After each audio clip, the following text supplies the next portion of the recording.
आमच्या जीवन विद्या मिशनचं जे कार्य आहे त्या कार्याचे दोन हेतू आहेत. एक हेतू म्हणजे आपलं हे हिंदुस्थान राष्ट्र सर्व राष्ट्रांच्या पुढे अग्रेसर व्हावं, प्रगतीपथावर जावं, हा एक उद्देश. आणि दुसरा उद्देश म्हणजे सगळे जगातले लोक सुखी व्हावेत. कुठल्याही धर्माचे, जातीचे, पंथाचे, वंशाचे असले तरी जगातील सर्व लोक सुखी व्हावेत, हा आमच्या जीवन विद्या मिशनचं एक उद्दिष्ट आहे. त्यापैकी पहिला जो उद्देश आहे त्यासंबंधी आपण थोडा वेळ चिंतन करू की आपलं हे जे राष्ट्र प्रगतीपथावर जायला पाहिजे असेल आणि सर्व राष्ट्रांच्या पुढे जायला पाहिजे असेल तर त्यासाठी प्रामाणिकपणे कष्ट करणं हा एक महत्त्वाचा भाग आहे. प्रामाणिकपणे कष्ट करणं, कारण मनुष्याचा जो जन्म आहे तो कशासाठी, असा जर आपण प्रश्न मनाशी केला किंवा आपण जन्माला जे आलेलो आहोत तर मरेपर्यंत आपण काय केलं पाहिजे, तर निसर्ग सांगतो की तुम्ही जन्माला आल्यानंतर मरेपर्यंत काम केलं पाहिजे. आता तुम्ही काम केलंच पाहिजे, कारण काम सुखासुखी कोणी करत नाही. काम करताना लोक टाळाटाळ करतात. काम न करता पैसे मिळाले तर बरंच. म्हणून प्रत्येक माणसाने काम केलंच पाहिजे, यासाठी देवाने त्याला पोट दिलेलं आहे. पोट भरण्यासाठी प्रत्येकाला काम करावंच लागतं. म्हणून पोटासाठी काम आहे का कामासाठी पोट आहे, असा जेव्हा प्रश्न पडतो तेव्हा सर्व लोक काय सांगतात, आम्ही पोटासाठी काम करतो. पण ते खरं नाही आहे. पोटासाठी तुम्ही काम करत नाही, तुम्ही कामासाठी काम केलंच पाहिजे म्हणून पोट दिलेलं आहे. म्हणजे कामासाठी पोट आहे हे पहिलं लक्षात ठेवलं पाहिजे. हा गोंधळ पुष्कळ लोकांच्या लक्षात येत नाही. मी अगदी इंजिनियर्सना वगैरे असा प्रश्न विचारला होता, कामासाठी पोट का पोटासाठी काम, तर पहिला तो गडबडलाच. कळलं की नाही, त्याला काहीच कळलं नाही कामासाठी पोट काय आणि पोटासाठी काम काय. पण आपल्याला जे पोट दिलेलं आहे देवाने ते कामासाठी दिलेलं आहे, हे जर आपण लक्षात ठेवून जीवन जगण्याचा प्रयत्न केला तर आपण कष्ट केल्याशिवाय राहणार नाही, काम केल्याशिवाय राहणार नाही. कारण काम करण्यासाठीच आपण जन्माला आलेलो. आता बघा, जगामधले सगळे लोक काम करतात म्हणून जग चाललं आहे. आणि जगातले लोक जर झोपून राहिले असते, कोणी कामच केलं नसतं तर जग चाललं नसतं. याच्यावरूनच ही गोष्ट सिद्ध होते की देवाने आपल्याला काम करण्यासाठीच पोट दिलेलं आहे आणि म्हणून प्रत्येकाने कष्ट हे केलेच पाहिजे. आता कष्ट केले पाहिजे म्हटल्यानंतर काम केलं पाहिजे, मग ते रडत करायचं का हसत करायचं हा प्रश्न येतो. काम करायचं आता आलंच, जन्माला आपण आलो, काम केलंच पाहिजे कारण त्यासाठी पोट दिलं आहे. मग अशा परिस्थितीमध्ये जर काम करायचंच आहे तर रडत करायचं का हसत करायचं हा प्रश्न आहे. जीवनविद्या असं सांगते की काम हसत हसत केलं पाहिजे, रडत रडत करता कामा नये. आणि यासाठी मी एक नेहमी गोष्ट सांगतो, ती तुम्हाला आज सांगतो. काही वर्षापूर्वीची ही गोष्ट आहे. आमचे एक मित्र हॉस्पिटलमध्ये ॲडमिट झाले. जवळजवळ 7 दिवस ते हॉस्पिटलमध्ये होते. ती झाडूवाली बाई, साफ करणारी झाडूवाली बाई, ती त्यांच्या खोलीमध्ये यायची आणि खोली साफ करून जायची. पण तिचं येणं जे होतं ना आणि जाणं महत्त्वाचं होतं, की ती यायची ना, ती हसत हसत गाणं गुणगुणत यायची. गाणं गुणगुणत साफ करायची आणि गाणं गुणगुणत खोलीतून बाहेर जायची. आमच्या मित्राने 1 दिवस बघितलं, 2 दिवस बघितलं, 3 दिवस बघितलं. शेवटी 7व्या दिवशी आमच्या मित्राने तिला विचारलं, त्या बाईला, तुझं सगळं उत्तम चाललेलं असणार नाही, तुम्ही अगदी आनंदी दिसता, तुमचा संसार वगैरे सगळा व्यवस्थित असणार ना. तिने विचारलं, तुम्ही हा प्रश्न मला का विचारलात? आमच्या मित्राने सांगितलं की तू नेहमी येतेस, ती आनंदाने येते, गाणं गुणगुणत येते, काम गुणगुणत करते आणि जातानाही आनंदाने काम करून तू गुणगुणत जाते, गाणं गुणगुणत जाते. आणि म्हणून मला असं वाटलं की तुझं सगळं आनंदी वातावरण आहे, तू आनंदात आहे, तुझा संसार व्यवस्थित चालला आहे. त्या बाईने जे उत्तर दिलं ना, ते फार सुंदर उत्तर दिलं. ती म्हणाले, दादा, साधारणपणे लोक दादा असं म्हणतात, दादा तुम्हाला मी खरं सांगू का, तुम्ही समजता तसं वस्तुस्थिती नाही आहे. पण मी काम आनंदाने गाणं गुणगुणत करते याचं एकच कारण की मला जर काम करायचंच आहे तर मी रडत कशाला करू, हसत का करू नये. हे उत्तर एका झाडूवाल्या बाईने दिलेलं आहे, लक्षात ठेवा. आणि ते सगळ्यांना मार्गदर्शक आहे हे मला म्हणायचे. आता सगळ्यांनाच काम करावं लागतं, आम्हाला, आम्ही पण कामं केली, आम्ही अजूनही करतो आहे, तुम्ही करता आहात आणि जगातले सगळे लोक काम करतात.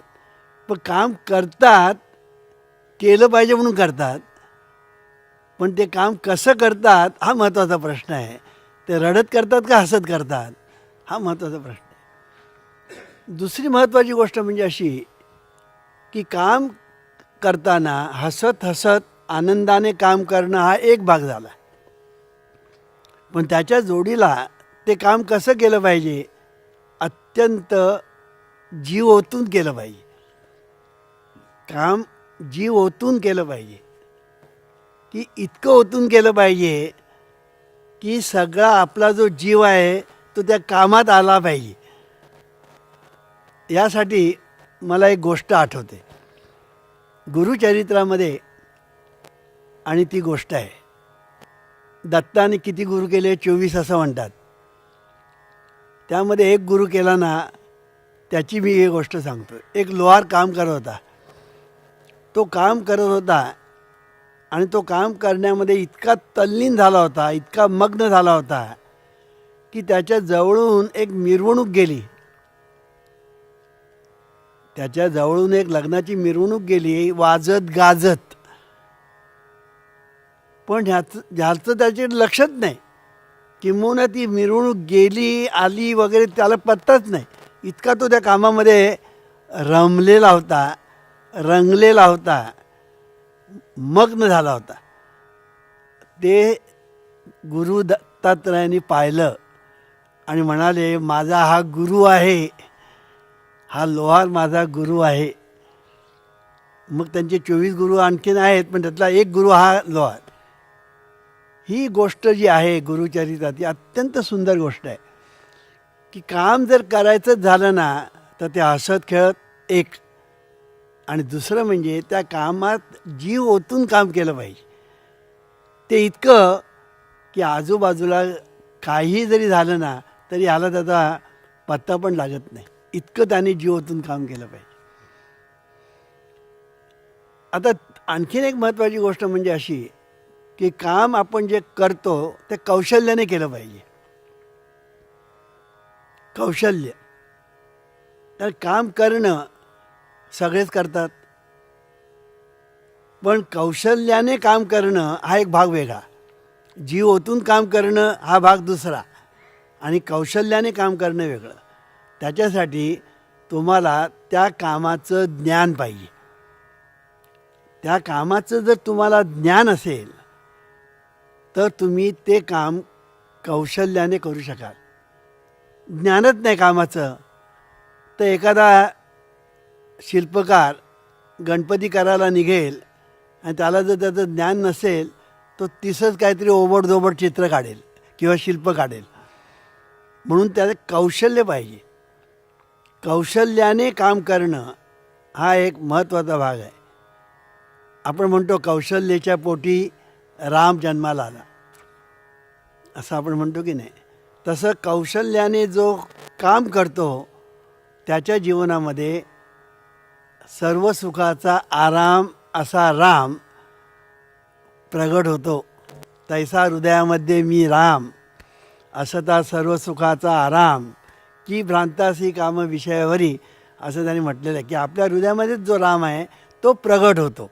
सर्व सुखाचा आराम राम प्रगट होतो कौशल्याने तो काम करतो तेव्हा. म्हणून हे जे कौशल्य जे आहे हे फार महत्त्वाचं आहे. त्याच्यासाठी ज्ञान पाहिजे. आणि म्हणून मला एक गोष्ट आठवते, ती म्हणजे अशी की मला एका बाईने फोन केला. माझी ओळख बिळख काय नाही, माझी अनुग्रहित नाही, मी तिला कधी पाहिलेलं नाही, तिने मला पाहिलं की नाही मला ठाऊक नाही. मला तिने फोन असा केला की म्हणाले, सद्गुरू मी जेव्हा ऑफिसला जाते कामाला तेव्हा मला भीती वाटते. मला भीती वाटते, ऑफिसला जायला भीती वाटते. मी म्हटलं का बा भीती वाटते, तुला कोणी त्रास बीस देतं का तिकडे? तर ती म्हणाली त्रास बीस मला कोण देत नाही, पण मला ऑफिसला जायला भीती वाटते. तर मी तिचं कारण ओळखलं. मी म्हटलं तुला भीती वाटते याचं एकच कारण आहे की तू काम जिथे करतेस तिथे तुझे जे बॉस आहेत त्या बॉसची तुला भीती वाटते की तुझं काम बरोबर होत नाही, म्हणून बॉस आपल्यावर चिडेल, रागवेल, काहीतरी बोलेल, या भीतीने तुला ऑफिसला जायला बरं वाटत नाही. खरं आहे का? होय म्हणाली. मी म्हटलं होय. मग मी तिला सांगितलं तू आता एक काम कर, तू जे काम करते ऑफिसमध्ये ते पहिलं नीट समजावून घे. ते काम कसं करायचं, का करायचं, किती करायचं, ह्या सगळ्या गोष्टी नीट समजावून घे आणि त्या कामाचं जे महत्त्व आहे ते लक्षात घे. आणि एकदा तुला त्या कामाचं ज्ञान झालं ना की मग तुला ऑफिसरची भीती वाटण्याचं काही कारणच नाही. तुला ऑफिसरची भीती वाटण्याचं कारण नाही. आणि काही विचारलं तरी तू सांगू शकते. मग नंतर काय मला तिचा फोन आला नाही. आता मुलं बघा ज्यावेळेला परीक्षा जातात तर काही मुलं परीक्षेला जे जातात ना त्यांची अगदी घाबरगुंडी झालेली असते. परीक्षा जाताना ते घाबरलेले असतात, कारण का अभ्यास झालेला नसतो. परीक्षेला 2 महिने राहिले की अभ्यास करायचा अशी ज्यांची सवय आहे त्यांना नॅचरली अभ्यास परीक्षा आली की भीती वाटते. पण ज्यांचा अभ्यास पूर्ण झालेला आहे, या बाबतीतसुद्धा मला एक आठवते गोष्ट. आमचा मुलगा प्रल्हाद तो ज्यावेळेला IITला शिकत होता तेव्हा त्याच्या वर्गामध्ये जो स्कॉलर मुलगा होता तो स्कॉलर मुलगा परीक्षेच्या वेळेला अभ्यासच करायचा नाही. तो असा इकडे तिकडे फिरायचा, तो अभ्यासच करायचा नाही. कारण का त्यांनी सगळा अभ्यास जो केलेला असतो ना तो वर्षभर केलेला असतो, रिव्हिजन केलेली असते. आणि परीक्षेच्या वेळेला त्यांनी अगदी शांत ह्यानी तो अगदी आनंदाने इकडे तिकडे फिरत असतो. बाकीचे त्याच वेळेला घासत असतात अभ्यास. कळलं?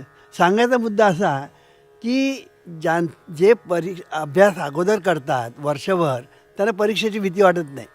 मग शेवटी 2-2 महिने अभ्यास करतात, त्यांना अभ्यास झालेला नसतो आणि स्वप्नही भलती चलती पडतात आणि परीक्षा जाताना भीती वाटते.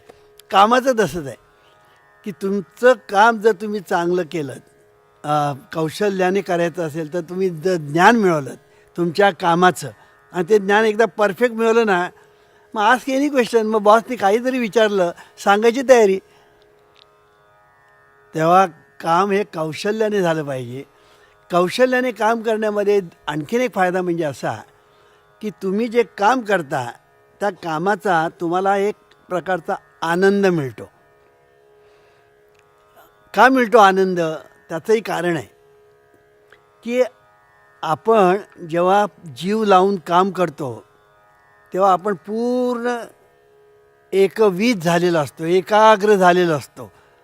त्याच्यामध्ये आपण पूर्णपणे रंगून गेलेलो असतो आणि त्या अवस्थेमध्ये आपल्या मनाला स्वरूपाचा स्पर्श होतो. आपल्या स्वस्वरूपाचा जे स्वरूप आपलं आनंद स्वरूप आहे, ज्याला आपण सच्चिदानंद असं म्हणतो, त्या आनंद स्वरूपाचा स्पर्श मनाला होतो. त्यामुळे एका बाजूने मनाला आनंद मिळतो, दुसऱ्या बाजूने वर्क सॅटिस्फॅक्शन म्हणतात, काम केल्याचा आनंद समाधान ते मिळतं. तिसऱ्या बाजूने बॉस खुश होतो, चौथ्या बाजूने त्याला प्रमोशन मिळतं, पाचव्या बाजूने कुटुंब प्रमोशन ह्याला मिळाल्यामुळे कुटुंब सुखी होतं, त्या कुटुंबाची प्रगती होते. अशा तऱ्हेने एक काम जर अशा तऱ्हेने जर आपण केलं तर तुमची प्रगती होईल, कुटुंब तुमचं सुखी होईल, समाजाची आपोआप उन्नती होईल, राष्ट्राची आपोआप प्रगती होईल आणि आपलं राष्ट्र आपोआप प्रगतीपथावर जाईल. पण सगळ्यांनी प्रामाणिकपणे काम केलं तर, पैसे खाऊन काम पुष्कळ करणारे लोक आहेत, पण प्रामाणिकपणे काम करणारे लोक थोडे आहेत. आणि म्हणून प्रामाणिकपणे कौशल्याने जर काम केलं तर हे राष्ट्र प्रगतीपथावर गेल्याशिवाय राहणार नाही. ईश्वरा सर्वांना चांगली बुद्धी दे, आरोग्य दे, सर्वांना सुखात आनंदात ऐश्वर्यात ठेव. सर्वांचं भलं कर, कल्याण कर, रक्षण कर आणि तुझे गोड नाम मुखात खंड राहू दे. ईश्वरा सर्वांना चांगली बुद्धी दे, आरोग्य दे, सर्वांना सुखात आनंदात ऐश्वर्या